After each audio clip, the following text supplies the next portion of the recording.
Good afternoon on what is a mild, grey and cloudy day.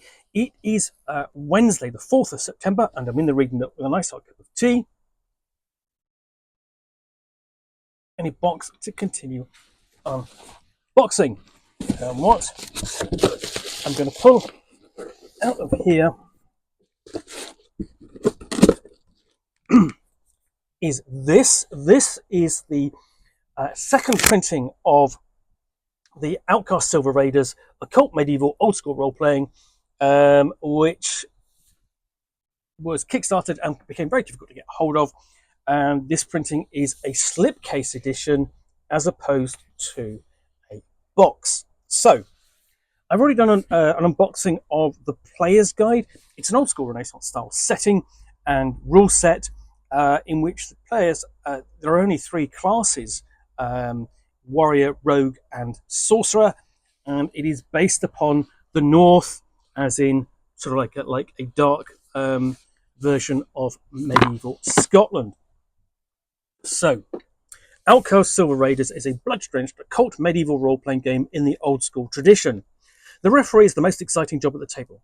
They describe the world and everyone in it and interpret the rules for the other players. This book contains advice for the beginning and seasoned referees, extra and optional rules referees can bring into their campaigns, a fully illustrated list of occult rituals usable by any character class, dangerous artifacts, magical items, rules for 6 classic fantasy races, rules for 7 additional character classes, and a list of divine magical spells.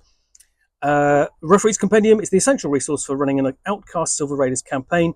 It's intended for adult audiences. So this is the book for the referee, and contains extra content as well as advice on running the game. So we open up and we have referee suggestions, including a list of recipe principles, player initiates an action check, resisting, so essentially examples of the rules and how they work, how to handle encounters and so on. Excuse me, presented as tables for easy reference by the referee. And again, these neatly come with page references so that the referee can turn to the page for that particular table and go, oh, I need more information, and find it on that page. So here we go. Here we go. There's the credits page and the contents page.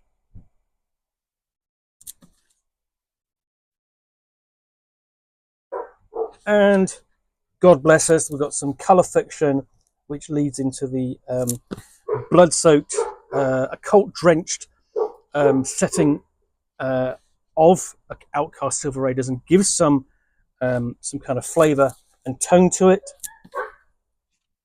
And then how to use this book, telling you what it's got in the book, and with the advice to respect your group's limits, implementing these changes and how to run the game. We have a section on superlative refereeing and how to do that, which includes notes on the old school Renaissance, notes that bad refereeing works too, and why referee and not any other term like game master.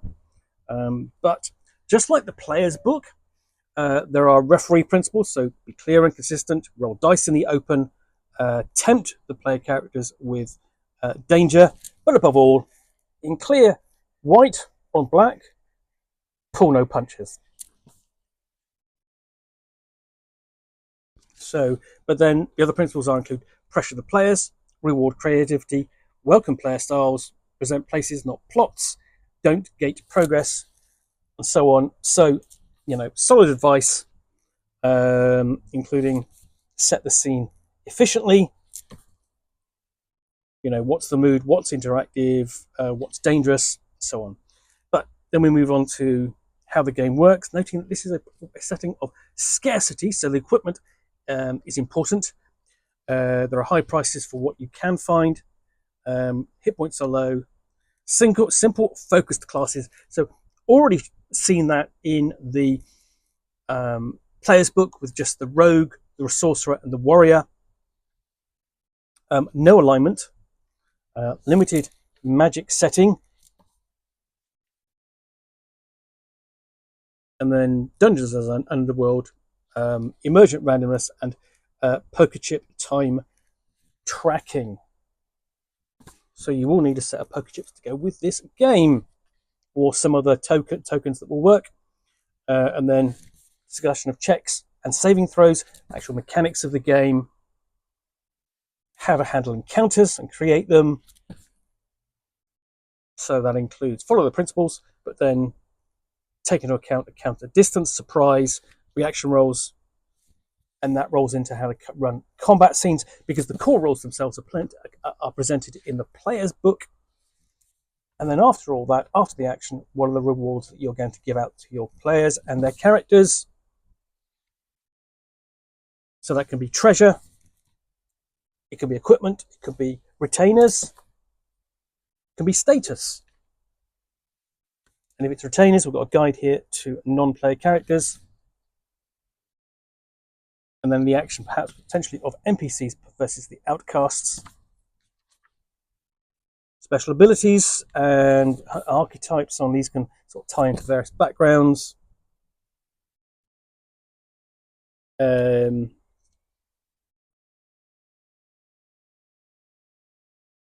So, this is essentially taken from the blog 10-foot polemic .blogspot.com, essentially using animal archetypes as behavior indicators. That's interesting. And then the actual description of retainers and how to create and portray them.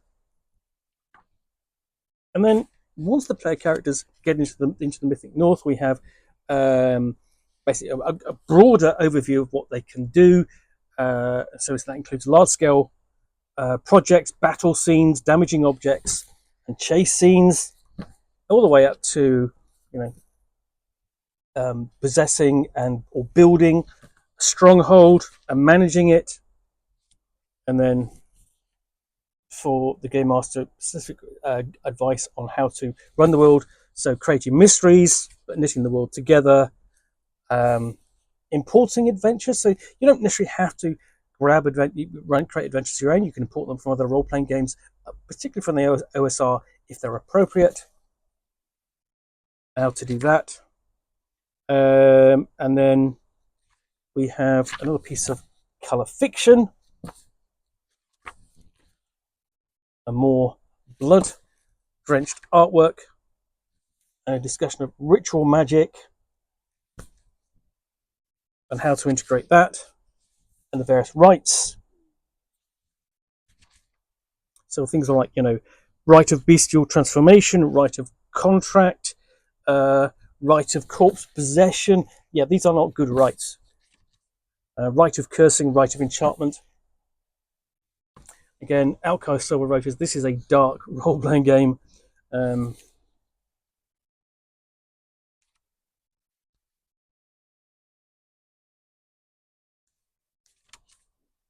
Rite of infernal aspect.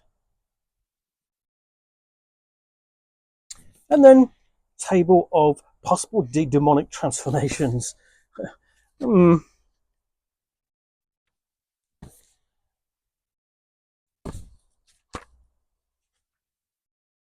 numerous different rites that sorcerer can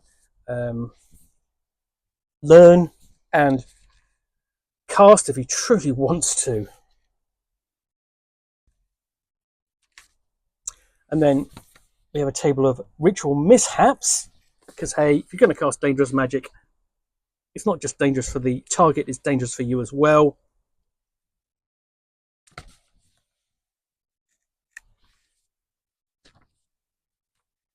Artifacts such as basic embellishments, consequences of owning them, and so on. You've got various tables so you can create artifacts, and some examples. And these are fully detailed. But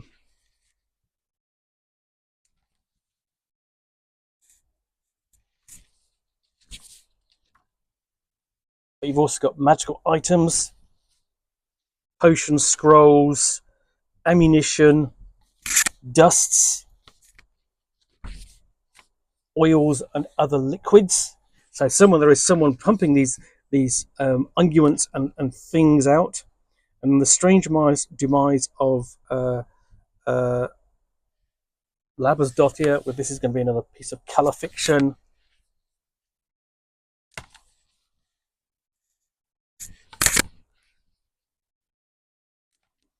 And then we have expanded character options.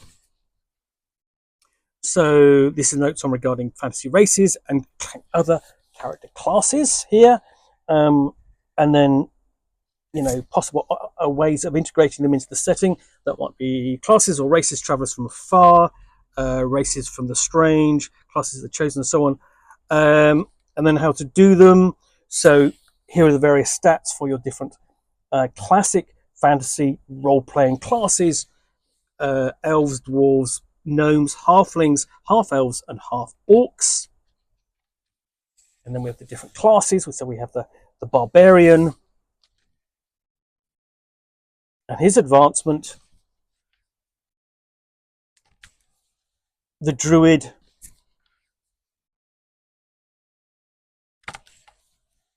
the monk,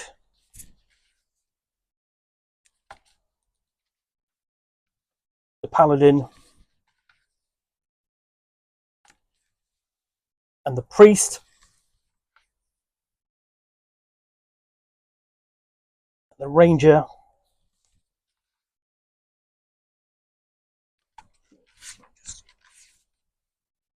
flip forward a bit more than I meant to, and the warlock,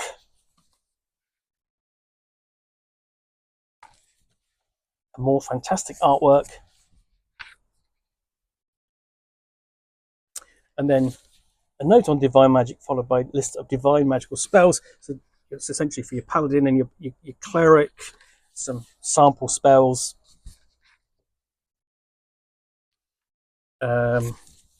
third-party license for Outcast Silver Raiders, a bit of a sign-off, and more reference tables. So that is Outcast Silver Raiders Referees Compendium. Okay, published by Esoteric Ludology via Exalted Funeral. Well, I hope you enjoyed that unboxing in the Nook. If you did, then please do click on the like button down below. And of course, if you've got any comments or feedback, I do appreciate you taking the time to post those. And lastly, if you want to be alerted to get more unboxings in the Nook, where you will see me out here with a box, in this case containing a book or game or role-playing game, or in this case, one part of, a slipcase edition that I will unbox and chat about to the best extent of my knowledge for roughly 10 minutes or so, all of course accompanied by a nice hot cup of tea.